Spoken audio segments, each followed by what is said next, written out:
নমস্কার বন্ধুরা, সুপ্রিয়া কিচেনে আবারও আপনাদের সবাইকে স্বাগত জানিয়ে একটা দারুণ স্বাদের কাঁচা আমের মিষ্টি রেসিপি নিয়ে আপনাদের সামনে চলে আসলাম। তো প্লিজ বন্ধুরা, আপনারা পুরো ভিডিওটা প্রথমের থেকে শেষ পর্যন্ত দেখবেন আমার সঙ্গে থেকে। কাঁচা আমের মিষ্টি বানানোর জন্য এখানে আমি 3টে এরকম মাঝারি সাইজের কাঁচা মিঠে আম নিয়েছি। আমগুলো প্রথমে খোসা ছাড়িয়ে কেটে নেব।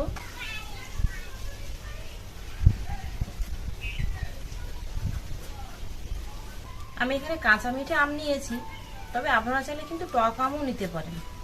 তবে টক আম দিলে কি হয়, মিষ্টির পরিমাণটা একটু বেশি লাগে।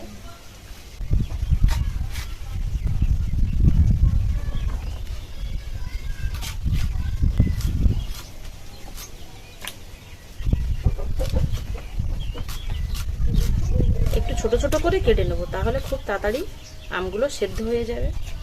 আমটা কেটে নিয়ে জল পাল্টে পাল্টে 2-3 বার ধুয়ে নিলে জলের কালারটা দেখুন কিরকম কালো হয়ে গেছে, কষটা বেরিয়ে গেছে। কিছুটা হলেও এই কষটা বেরিয়ে যাবে। 2-3 বার ধুয়ে নেব। আমগুলো ছাড়িয়ে ধুয়ে নিয়েছি। এবার উনুনটা ধরিয়ে আমগুলো আগে সেদ্ধ করে নেব। কড়া বসিয়ে দিয়ে উনুনটা ধরিয়ে দিয়েছি। এবার এর মধ্যে সেদ্ধ হওয়ার জন্য জল দিয়ে দেব, আমগুলো দিয়ে দেব, চাপা দিয়ে সেদ্ধ করে নেব। আমগুলো সেদ্ধ হয়ে গেছে, এবার নামিয়ে ঠান্ডা করে নেব। ঠান্ডা কিছুটা হয়েছে, একবারে পুরোপুরি ঠান্ডা হয়নি। এবার ডাল ঘোঁটা দিয়ে ঘেটে নেব।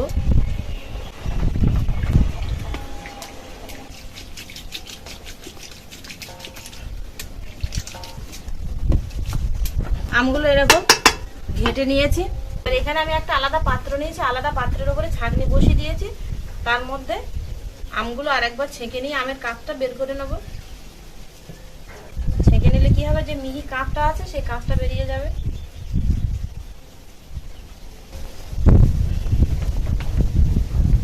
কড়াটা ধুয়ে আর একটু জল দিয়ে দেবো।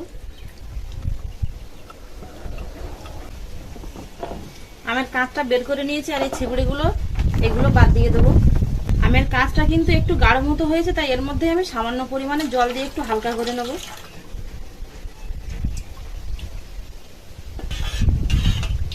বেশ এরকম হালকা করে নিয়েছি।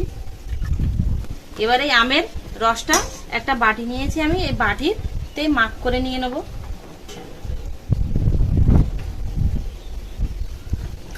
এক বাটি, 2 বাটি, 2 বাটি হয়ে আর এই অল্প একটু হয়েছে, তার মানে এরকম বাটির ফুলফুলি 2 বাটি আমের রস হয়েছে। 2 বাটি আমের রস নিয়েছি, তাই জন্য এখানে আমি দেখুন 1 বাটির থেকে একটু কম, মানে পৌনে 1 বাটি কর্নফ্লাওয়ার নিয়েছি। এই কর্নফ্লাওয়ারটা এই আমের রসের মধ্যে দিয়ে মিশিয়ে নেব। ভালো করে মিশিয়ে নেব, যাতে দলা না পড়ে থাকে। খুব ভালো করে মিশিয়ে নিয়েছি, দলা পড়ে নেই। আমের মিশ্রণের সাথে কিন্তু কর্নফ্লাওয়ারটা একদম মিশে এরকম জল হয়ে গেছে। এবার উনুনটা আবার ধরিয়ে দিয়ে আমের মিষ্টিটা বানিয়ে নেব। যে বাটির মাপ করে আমি আমের রস নিয়েছিলাম মেপে, সেই বাটির মাপ করে 2 বাটি চিনি নিয়েছি, দিয়ে দেবো। আর সেই বাটির মাপ করে 1 বাটি জল দিয়ে দেবো।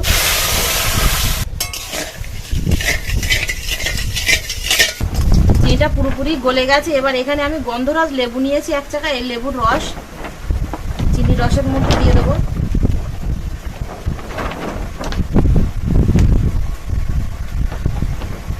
তাহলে বেশ সুন্দর একটা গন্ধ আসবে মিষ্টির মধ্যে। চিনিটা পুরোপুরি গলে গেছে। এবার এখানে যে আমের মিশ্রণটা আমি রেখেছিলাম, সেই মিশ্রণটা এই চিনি রসের মধ্যে দিয়ে দেবো।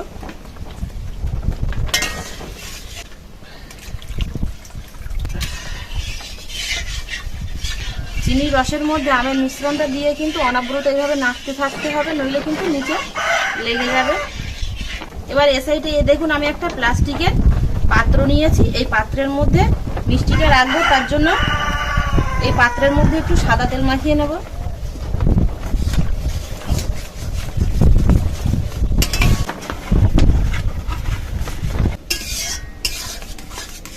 এবার কাঁচা আমের যে সবুজ কালার আছে, সবুজ কালারের জন্য এখানে আমি সবুজ ফুড কালার নিয়েছি। এই ফুড কালার কিছুটা এর মধ্যে দিয়ে দেবো।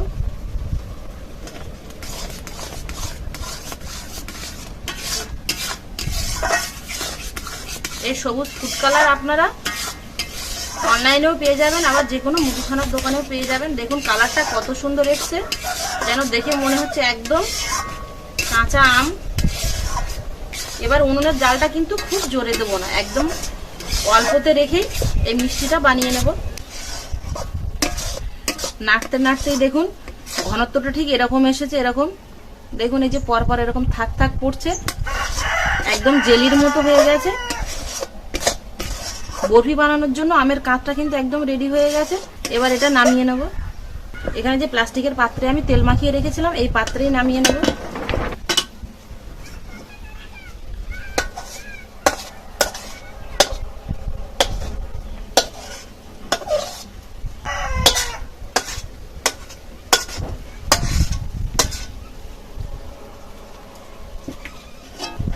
এবার এইভাবে আমি পাত্রটাকে এইভাবে নাড়া দিয়ে দিয়ে একটু সেট করে নেব, তাহলে সব সাইডে সমান হয়ে বসে যাবে। ফ্রিজে রাখবো না, এমনি 1 থেকে 2 ঘন্টা এইভাবে রেখে দিলে জমে যাবে। 2 ঘন্টা হয়ে গেছে, জমাতে বসিয়ে দিয়েছিলাম। এবার কৌটো থেকে আর একটা থালায় ঢেলে নেব।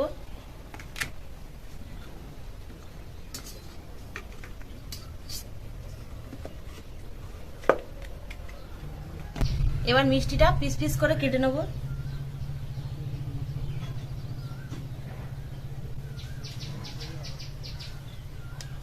ছুরি দিয়ে এই মিষ্টিটা আমি পিস পিস করে কেটে নিচ্ছি।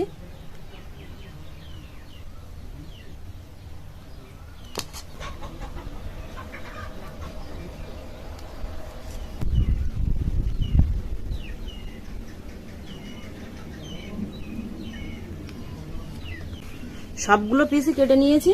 এবার এখানে আমি কিছুটা শুকনো নারকেল নিয়েছি। এই নারকেল শুকনোটা কিন্তু আমি বাড়িতেই বানিয়েছি, নারকেল কুড়ে রৌদ্রে দিয়েছিলাম, দিয়ে বানিয়ে নিয়েছি। এবার এর থেকে একটা একটা পিস তুলে নিয়ে আমি নারকেল কুচিতে দিয়ে তারপরে আলাদা আর একটা পাত্রে তুলে নেব।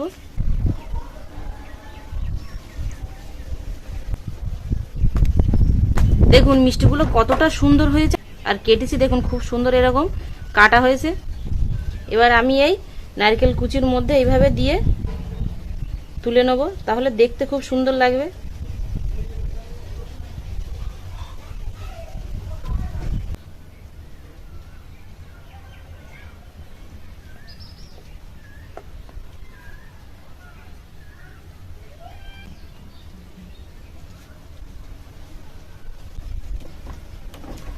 দেখুন কাঁচা আমের মিষ্টিগুলো দেখতে কতটা সুন্দর লাগছে, আর থালা থেকে কিন্তু এরকম একটা একটা দেখুন খুব সুন্দর এরকম উঠে যাচ্ছে। আমি যেভাবে খুব সহজে বাড়িতে এরকম কাঁচা আম দিয়ে এরকম বরফি বানিয়ে নিলাম, আপনারাও কিন্তু এরকম খুব সহজে কাঁচা আম দিয়ে কাঁচা আমের এরকম বরফি বানিয়ে নিতে পারেন। খেতেও খুব ভালো লাগবে এই মিষ্টিগুলো, আর দেখতেও কিন্তু খুব সুন্দর লাগবে। কাঁচা আমের এই বরফি মিষ্টিটা দেখুন দেখতে কতটা সুন্দর লাগছে, খেতেও কিন্তু খুবই ভালো হবে। আর বাচ্চা থেকে বড় সবাই কিন্তু পছন্দ করবে এই মিষ্টিটা। বানিয়ে মাকে ডেকেছি, মা আর আমি দুজনে মিলে খাবো।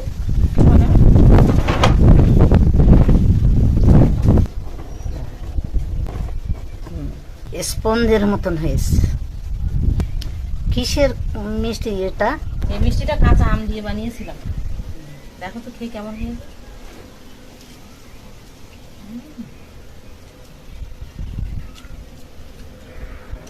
ভালো হয়েছে। শুকনোতে নারকেল কোড়াটা দিয়েছি, তার জন্য আরো টেস্টটা আরো ভালো এসেছে, বলো মা? সুন্দর হয়েছে। আচ্ছা, আমার এই মিষ্টি রেসিপিটা কেমন হলো অবশ্যই কিন্তু আপনারা কমেন্টে জানাবেন। আর যদি ভালো লাগে তাহলে আপনাদের বন্ধুদের কাছে প্রচুর প্রচুর শেয়ার করবেন, লাইক করবেন। আর এতক্ষণ আমার সঙ্গে থাকার জন্য আপনাদের অনেক অনেক ধন্যবাদ। আবারও দেখা হচ্ছে আপনাদের সাথে পরে নতুন কোনো রেসিপিতে। ততক্ষণ আপনারা সবাই ভালো থাকবেন ও সুস্থ থাকবেন।